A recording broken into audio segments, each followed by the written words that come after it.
Bullet train बना था गुजरात में और आदमी सीना फुलेले बनान बिहार में बनाए। भैया हम लोग को इसमें दिक्कत नहीं है, देश का विकास हो रहा है, होना चाहिए।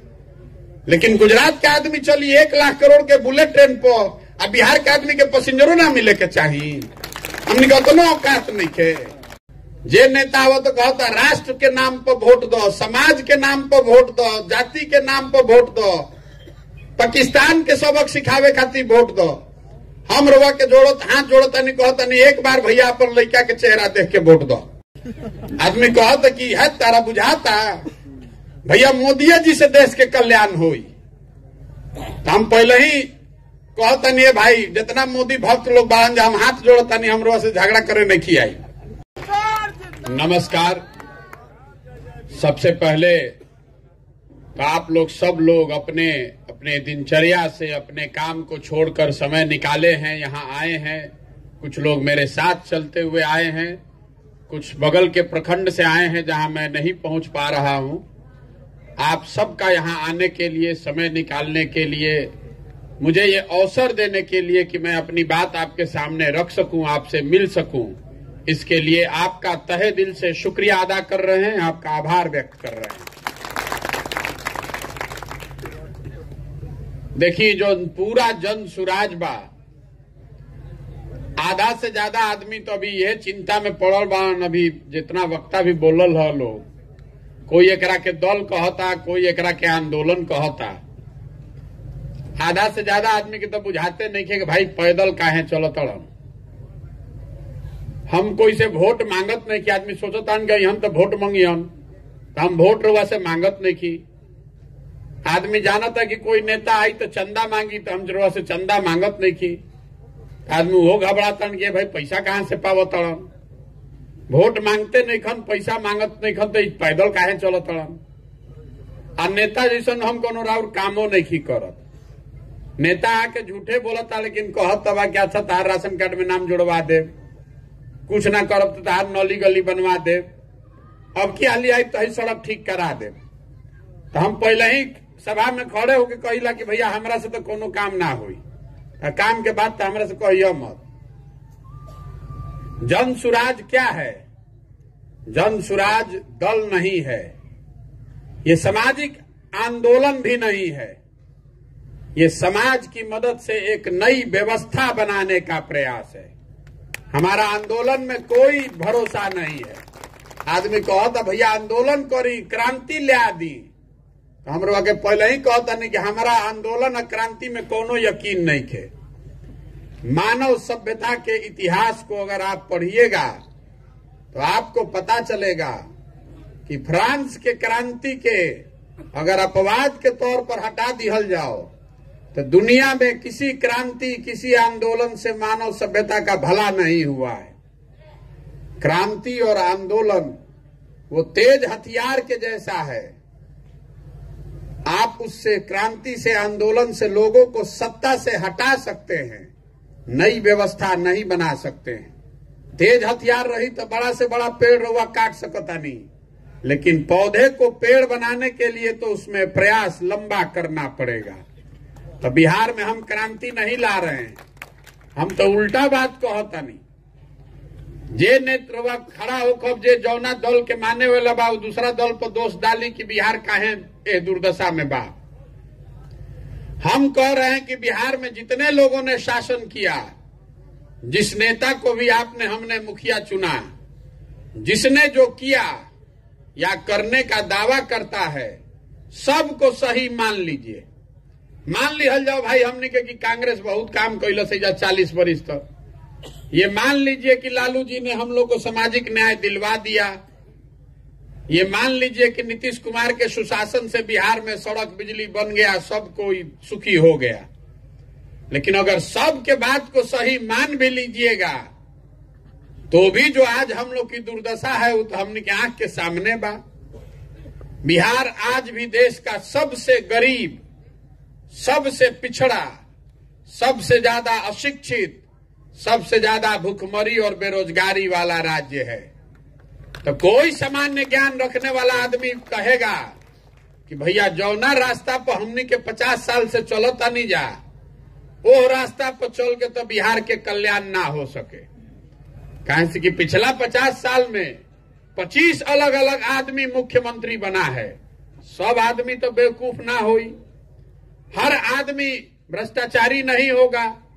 ये नहीं माना जा सकता है कि किसी ने कोई प्रयास नहीं किया, सब ने अपनी ओर से प्रयास किया होगा, लेकिन तबो हमनी के दुर्दशा नहीं खे सुधरत। क्यों नहीं सुधर रहा है इसको पहले समझिए। कहीं कि जब तक रोग के कारण के पता ना चली तब तक रोग के इलाज ना हो सके। बिहार में इतना गरीबी बा काहे? 1950 में तमिलनाडु और बिहार बराबर का राज्य था। आज तमिलनाडु बिहार से 6 गुना आगे हो गया। हमनी के लड़का जब मजदूर बन के जाते तो 2 थप्पड़ खा के आवत। ये हमनी के दुर्दशा बा। आखिर हमनी के काहे कुछ चक्कर में फसल बानी जा। तो इस बात को पहले समझिए। देखिए, दुनिया भर में विद्वानों ने गरीबी से निकलने के 3 ही रास्ते बताए हैं। पहला रास्ता पढ़ाई, शिक्षा। अगर समाज में लोगों को, बच्चों को पढ़ने की व्यवस्था हो जाए, राउर लड़का पढ़ लिख जाई, नौकरी करे लागी तो अपन और अपन परिवार के ऊपर उठा सकेला, उन्नति कर सकेला। दूसरा रास्ता है कि रुआ पढ़ल लिखल नहीं थी तो लेकिन खेती लायक जमीन और रुआ बिजुन होके तो खेती किसानी करके रुआ आगे बढ़ सकता नहीं। और तीसरा रास्ता है पूंजी। अगर पढ़ाई भी नहीं खे, खेती भी नहीं खे, पूंजी होके, पैसा होके तो दुकान दौरी व्यापार करके आगे बढ़ सकता नहीं। तो रुआ बिहार के अगर अध्ययन करब ध्यान से तो आपको पता चलेगा कि 2/3 से ज्यादा जनसंख्या रहने वाले लोगों के पास ये तीनों के तीनों विकल्प बंद हैं। पढ़े के व्यवस्था ही जा है ये नहीं खे। समाज का ज्यादातर आदमी उसके बच्चे को पढ़ने के लिए कोई व्यवस्था नहीं है। राउर लड़का जाता है स्कूल में तो या खिचड़ी खाता, आ कोई कॉलेज में पहुंच गए तो 3 वर्ष के जगह 5 वर्ष में डिग्री लेके आवता। पढ़ाई ना कॉलेज में होता ना स्कूल में होता। तो जब आपका हमारा बच्चा पढ़ेगा ही नहीं तो मजदूर नहीं बनेगा तो डॉक्टर, इंजीनियर, कलेक्टर बनेगा। तो पढ़े के व्यवस्था ज्यादातर आदमी के नहीं खे। दूसरा रह गया खेती। बिहार में सब आदमी खेतिये करे वाला लौकता, लेकिन जब वह आंकड़ा के देखो तो आपको पता चलेगा कि बिहार में जो 100 लोग रहते हैं उसमें 60 आदमी के पास एको धूर जमीन नहीं है। देश के स्तर पर 100 में 38 आदमी के पास जमीन नहीं है, लेकिन बिहार में समाजवाद के नाम पर, सामाजिक न्याय के नाम पर शासन तो चलल, लेकिन भूमि सुधार के लिए कोई काम नहीं हुआ। आज भी आपको एगो रसीद कटवाने के लिए 3000 रुपया सीओ को, अटर्नी को, कर्मचारी को घूस देना पड़ता है। तो जमीन का जो कुप्रबंधन है उसकी वजह से 60% लोगों के पास एको धूर जमीन नहीं है। और जो 40% आदमी के पास जमीन बा जे खेती करता, वो 40 में 35 आदमी 2 बीघा से कम के मालिक बा। तो बिहार में जो 2 बीघा से कम के मालिक वाले लोग हैं वो खाने वाली खेती करता है, कमाने वाली खेती नहीं करता है। हमने के उतने उपजावता नहीं ज्यादातर आदमी कि बाल बच्चा के पेट भर जाओ। गेहूं भइल बा तो में सरसों तीसी छीट देता नहीं, लेकिन वो सरसों तीसी से रवा कोनो आमदनी नहीं के होके के। सरकार के आंकड़ा बता रहल बा कि बिहार में 100 में से 5 आदमी ऐसा बाड़न जो कि खेती करके आमदनी कर रहल बा। बाकी आदमी चाहे खेती करके पेट भरत रहन, चाहे खेत में मजदूर बाड़न। तो शिक्षा है नहीं, खेती है नहीं, तो तीसरा रह गया पूंजी। अगर आपके पास पैसा होता और रुआ भी जो नहीं खे, सरकार के कोनो योजना रहित कि रुआ के पैसा मिल जाये, कर्जा मिल जाये, पूंजी मिल जाये, तो रुआ 5 गो भैंसे पाल लेती, कोई रेडीमेड के दुकानें खोल लीत, कोई सैलून खोल लीत, कोनो लड़का मछली पालन करतन, कोई मुर्गी पाल लीत, कुछ न कुछ रुआ काम कर सकत रही। तो बिहार में प्रति व्यक्ति आय बा 35,000 रुपया। देश के स्तर पर प्रति व्यक्ति आय है 1,45,000। हमने के आय बा 35,000। तो 35,000 में रुआ खाइब का, बचाइब का, पूंजी कहां से ले आई? तो जब तक बिहार में ये तीन चीज को नहीं सुधारा जाएगा कि सबको, समाज को पढ़ने की व्यवस्था हो। दूसरी बात, खेती को कमाने वाला खेती बनाया जाए, खाने वाला नहीं। और तीसरा बात, लोगों को, युवाओं के हाथ में पूंजी दिया जाए। जब तक ये नहीं कीजिएगा तब तक बिहार नहीं सुधर सकता है। ऐसा नहीं के कि हमने के पर खर्चा नहीं के हो। अकेले शिक्षा व्यवस्था पर हर साल बिहार के गरीब जनता का 40,000 करोड़ रुपया खर्चा हो रहा है। 40,000 करोड़ रुपया खर्चा कह के हमने के 40 गो लड़का के नहीं जा पढ़ा पावत सरकारी स्कूल में। इतना कुव्यवस्था बा, इतना भ्रष्टाचार, इतना चोरी बा। तो अभी आपसे एक सवाल पूछेंगे और आपको 2 मिनट में पता चलेगा कि बिहार के दुर्दशा का है बा। अभी हमरवा के बताइनी है कि 3 चीज तो हो कहीं के चाहिए। तो पहला चीज बताइनी है शिक्षा। सब आदमी तनी सोच के बताई कि कुछ होके चाहे ना, बिहार में शिक्षा व्यवस्था तो होके के चाहिए ना भाई। लड़कन के पढ़े के व्यवस्था होके के चाहिए ना। मुड़ी नहीं के हिलावे के, सबके बोले के बाद फिर से पूछा तनी सोच के बताई, गलती हो जाई तो गड़बड़ा जाए मामला। और कुछ हो चाहे नहीं, बिहार में बच्चों के पढ़ने के लिए व्यवस्था होनी चाहिए ना भाई। देखिए, सब आदमी कितना चिल्ला के कहता कि होके के चाहिए। कौनो नेता के खड़ा करब तो ये बतियाई के भैया शिक्षा व्यवस्था ध्वस्त हो गई, एकरा के सुधारी। तो अब सब आदमी अपना अपना लड़कन के, अपना अपना घर के आदमी के नाम पर ईमानदारी से बताई कि कभी जीवन में हम और शिक्षा खातिर वोट देले बनी जा ना। फिर से सोच के बताई। सब आदमी तो खड़ा होकर ये कहता शिक्षा सुधारो। एजा तो कोई बुर्बक नहीं खे, एजा तो सब चला के बैठल बा। हमने कहते कि आदमी अनपढ़ बड़ा नहीं से बिहार के दशा खराब बा।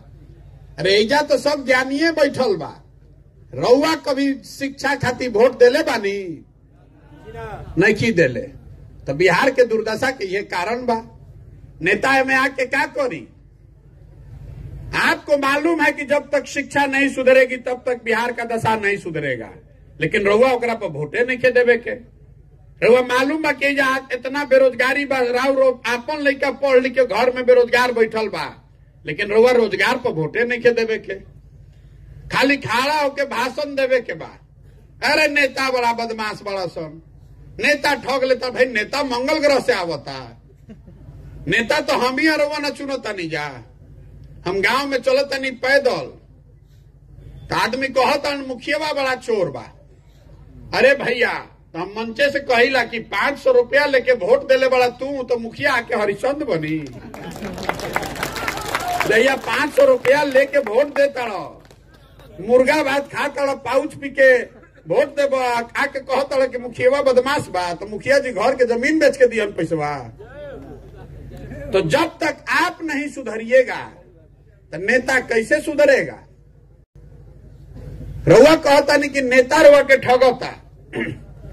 बिहार में आदत बा आदमी के खड़ा होके कहे के अरे भैया नेता बड़ा खराब बा। तो हम रउआ के बताओ तनी कि नेता आपको ठगिए नहीं रहा है। कोई नेता आपको नहीं ठग रहा है। अगर कोई नेता ठगता तो एक बार में ठग ली भैया, 2 बार ठग ली, तीसरा बार रउआ सुधार लेती। लेकिन रउआ हम जब 50 बरिस से ठगाता नहीं जा, तो एक मतलब है कि कुछ तो गलती अपनों में बा। जिस चीज पर आप वोट दे रहे हैं वो आपको मिल रहा है थोड़ा कम या ज्यादा। आपने वोट दिया है जात के नाम पर, तो जात के चर्चा बिहार में हर जगह होता कि नहीं के होता? आदमी पकौड़ियों बेचे जाता है, खाए जाता है, तो जो जाते के बतियावता हूं। रउआ हम वोट देले बानी जा 5 किलो अनाज पर, तो कतनो बिहार में भ्रष्टाचार बा तो 1 किलो चोरी करके 4 किलो अनाजवा मिलते बा। रउआ वोट देले बानी राम मंदिर पर, तो 30 वर्ष के बादे सही लेकिन राम मंदिर अयोध्या में बनते बा। आपने वोट दिया है भारत पाकिस्तान पुलवामा पर, तो जैसे ही टीवी खोलता नहीं रहुआ तो हमें भारतीय पाकिस्तान रोज सुनाई देता। रउआ वोट देले बानी हिंदू मुसलमान पर, तो पूरा देश में हिंदू मुसलमान के बात होते बा। रउआ वोट देले बानी मोदी जी के 56 इंच के सीना देख के, तो मोदी जी के सीना फूलल हमरा रोज लोगते बा। अरे जो ना चीज पर वह वोट दे तो उन्हें न मिली भैया। जब आप शिक्षा पर, रोजगार पर वोटें नहीं कर रहे हैं तो मिलेगा कैसे? इसीलिए ये पूरा अभियान चला रहे हैं। इनमें कोनो रॉकेट साइंस नहीं खे, सबके खाली हाथ जोड़ के उतने कहता नहीं कि भैया रउआ आपन और आपन लड़का के चिंता करी, एक बार देश के चिंता छोड़ दी। जे नेता हो तो कहता राष्ट्र के नाम पर वोट दो, समाज के नाम पर वोट दो, जाति के नाम पर वोट दो, पाकिस्तान के सबक सिखावे खातिर वोट दो। हम रउआ के जोड़त हाथ जोड़ता नहीं, कहता नहीं एक बार भैया अपन लड़का के चेहरा देख के वोट दो। स्वार्थी बनिए, एक बार अपना स्वार्थ देखिए, अपने बच्चों का स्वार्थ देखिए। अगर आपका बच्चा अनपढ़ रह जाएगा, अगर आपका बच्चा बेरोजगार बैठा है तो उसे देश मजबूत ना होई। अगर बिहार का सब आदमी गरीब अनपढ़ हो जाएगा तो उसे देश मजबूत होई कि कमजोर होई? जो आदमी अपनी चिंता नहीं कर सकता है, अपने बच्चे की चिंता नहीं कर सकता है, वो देश का चिंता क्या करेगा? इसीलिए हाथ जोड़ रहे हैं सबको। कहां से कि बिहार में जितना हमने के बानी जा बतियावे में तो कोनो जोड़े नहीं के, राजनीति के बात करे के होखे, 4 गो बिहार के आदमी के कहीं बैठा दी, घर में, दलान में, खेत खलिहान में, चौक चौराहा पर, चाय के दुकान पर, जहां 4 गो बिहार के आदमी बैठी हन, तो कश्मीर से लेके कन्याकुमारी तक सब राजनीति एक दिन में साध दियो। कितना आदमी तो हमारा गाँव में ऐसा बैठा था जो इजराइल, फिलीपींस, कंबोडियो के बतियावता। अरे एक आदमी हमरा मिलन 1 घंटा हमरा के समझैलन कि फिलीपींस आ इजराइल के राजनीति क्या होता है। आपन लड़का खैला बिना मरत ही नहीं खेलो। ये दुर्दशा बा हमनी के, काश हमनी के खूब बतियावल जाई, अब भोटवा के दिन सब बात भुला जाई, 4 गो बात याद रही। हमार जात का बा के, हमार जात के खड़ा बा, जे जात से बच गए उनका हिंदू मुसलमान हो जाए के बा। 19 में रउआ तय कैले रहे कि अब की हाली भाजपा के सांसद के वोट ना दे, सांसद महोदय तो अब क्या हमरा के मुंहे निकल दिखैले 5 साल ना बात सुन ला हवन, तले हल्ला भइल, पुलवामा हो गई, सब हिंदू एक हो जाता। रे भाई कोई गलती से पूछ देलस काहे दी, आदमी कहता बुर्बक हव, ऊपर देखो, ऊपर मोदी जी के देखो, इधर पाकिस्तान हो गई, पुलवामा हो गई, तो है नौली गली मजुराइल बड़ा, जल्दी चलो कमल के वोट दो, सब जाके दबा देलस।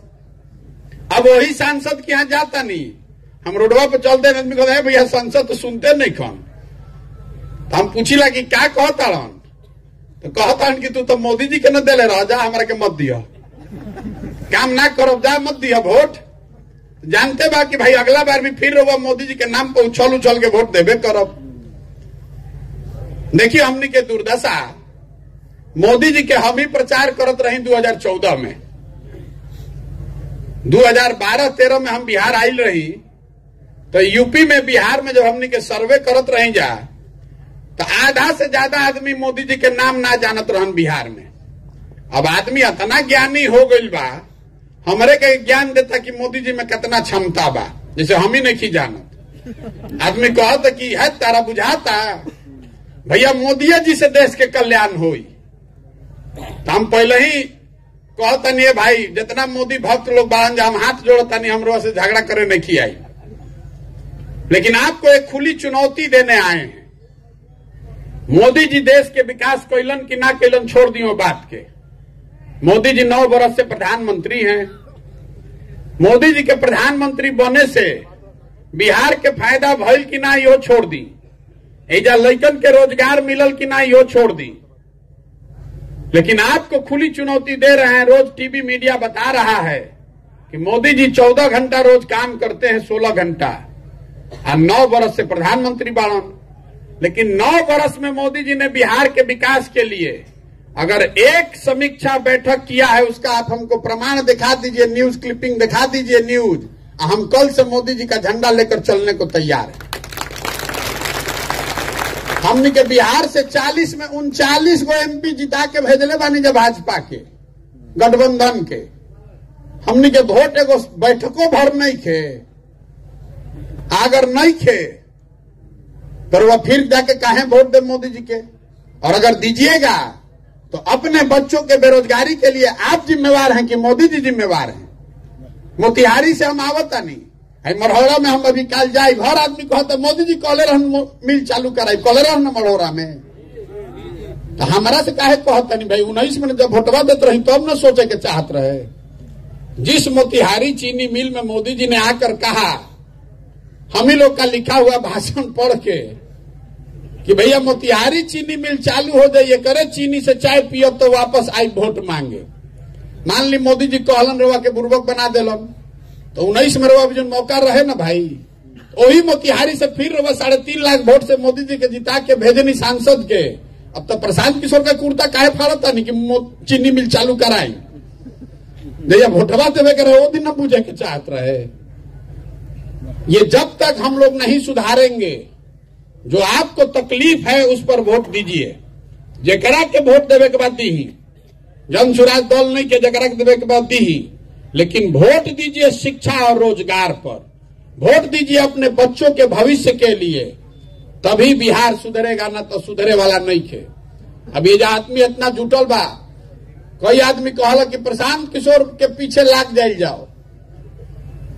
भैया हमनी के बानी जारुआ पीछे तन मन धन से, बिहार के आदमी जैसे ही कहलन हम पहले ही हाथ जोड़ता नहीं रे बाप। जैसे ही बिहार के आदमी कहलस के रुआ पीछे बानी, समझ ली और कल्याण होखे वाला बात। अरे जिस समाज में लोग आप अपने बच्चों के साथ नहीं खड़े हैं, आप प्रशांत किशोर के साथ खड़ा होइएगा। यहां जाति और धर्म का इतना नशा है, जाति और धर्म का इतना नशा है लोगों को कि आपका लड़का पढ़ लिख के बेरोजगार बैठा है, लेकिन रुआ जात लौकता, धर्म लौकता, अपन लड़का के बेरोजगारी नहीं खे लौकत।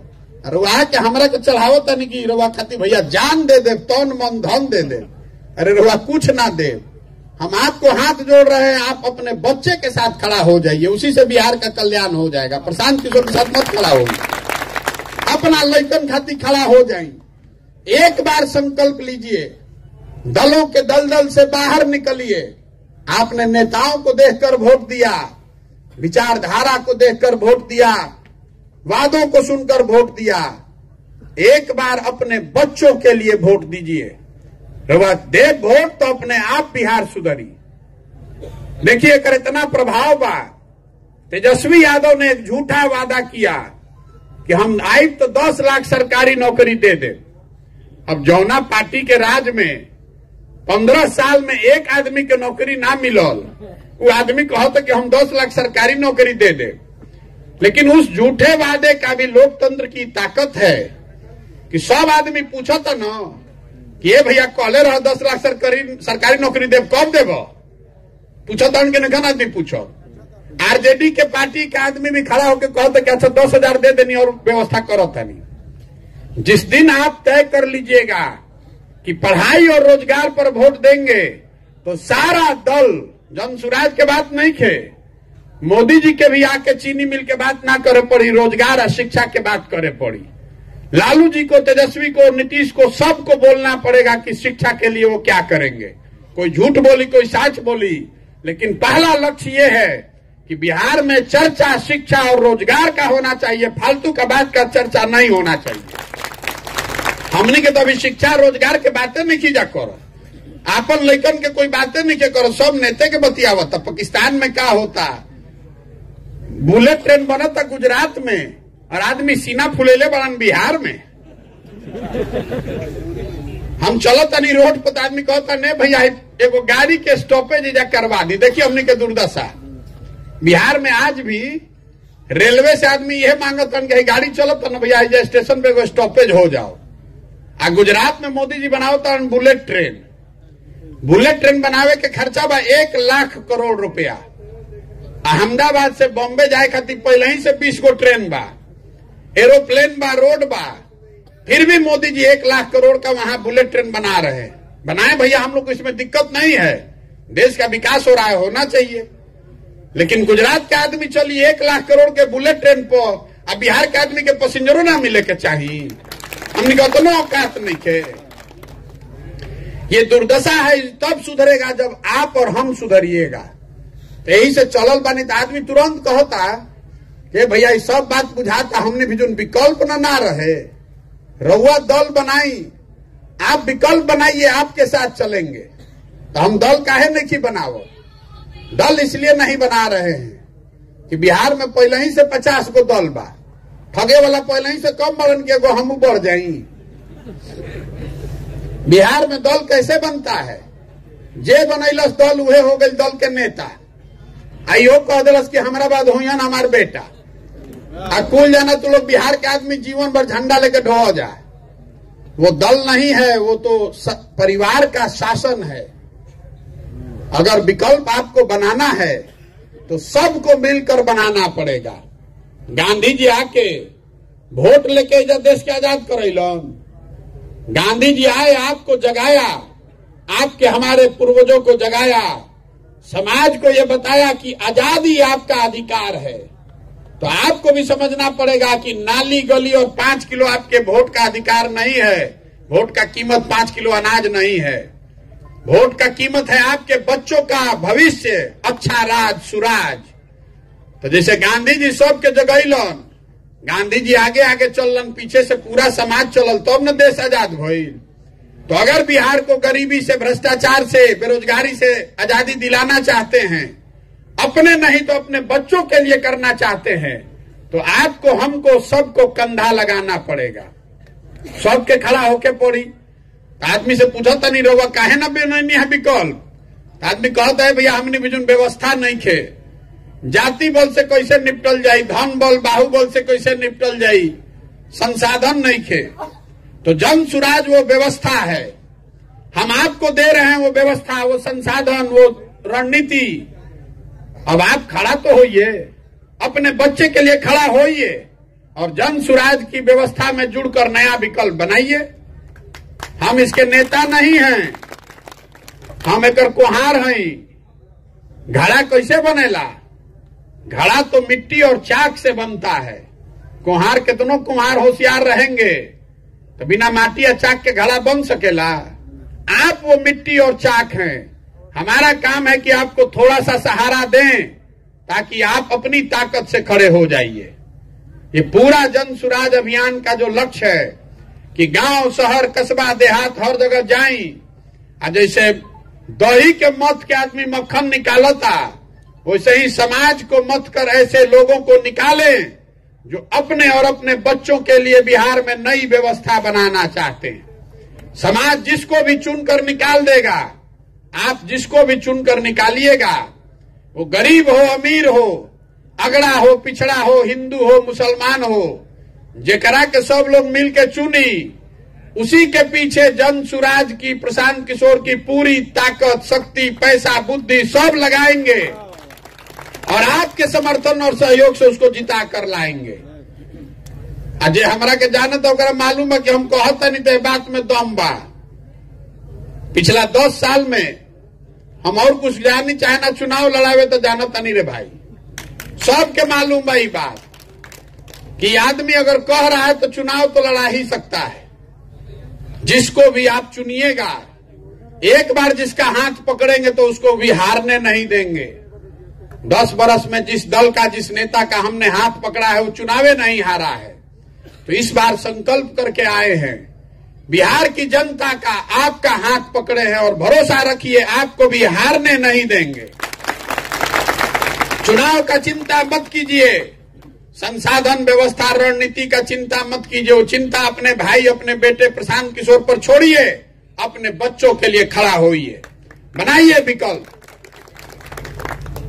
नहीं हारिएगा, हम उनमें से नहीं है जो लड़ने के लिए लड़ता है। भोजपुरी में रवा सुन ले बानी ना, बज के बुझना, बूझ के बजना। तो हम बज के बुझने वालों में से नहीं हैं, हम बूझ के बजने वालों में से हैं। अगर बिहार आए हैं तो ये मान कर चलिए कि इसको जीतने का खाका दिमाग में बना कर लाए हैं। ये सोच समझ कर आए हैं कि इसको जीतने के लिए कैसी व्यवस्था बनानी पड़ेगी, कितना संसाधन लगाना पड़ेगा, कितना पसीना बहाना पड़ेगा। और मानेंगे नहीं, एकदम दृढ़ संकल्पित है, बिहार को सुधारे बगैर मानेंगे नहीं, यहां से जाने वाले नहीं। आप देख रहे हैं अभी तो 5 महीना न होता, दल बनैले नहीं की, वोट मांगत नहीं की, चुपचाप 50 आदमी संगे चलत नहीं एक गांव से दूसरा गांव। आदमी गन्ना में लागल बड़ान के भाई एनडीए के वोट कटियन की महागठबंधन के कटियन। अतना घबराहट बा। आधा आदमी जो हमारा संगे आवता वो तो वही घबराहट में आ रहा बा, हमारा मालूम बा। अगर दूसरा आदमी 40-50 आदमी के संगे तो आदमी कहे कि पगला गइल बा। हमको भी यही कह रहा होगा घर में बैठ के कि देखो पगला गइल बा, गाँव में गाँव घूमत आड़न। लेकिन 10 बरस जो हमने काम किया है उसका डर भी है, तो जान रहा है कि भाई बहुत आदमी चलाक बा, कहीं ऐसा ना कि कुछ खड़ा कर दे बखेड़ा तो हमनी के सब खत्म हो जाए। तो चलो रे भाई एनियो गमछा डाल दो। तो दूसरा दल में आदमी बा रात में आके कहता ना भैया पूरा तरीके से रोवे संगे बानी, जान रहल बा अरे भाई आदमी कहीं कुछ खड़ा कर दिया तो सब गणित फेल हो जाए। तो आप मान कर चलिए जीतेगा जन सुराज ही, क्योंकि जनता इसके साथ है। बहुत आदमी यो कहते कि भाई पदयात्रा होता तो बहुत चर्चा होता, एकरा बाद का होई।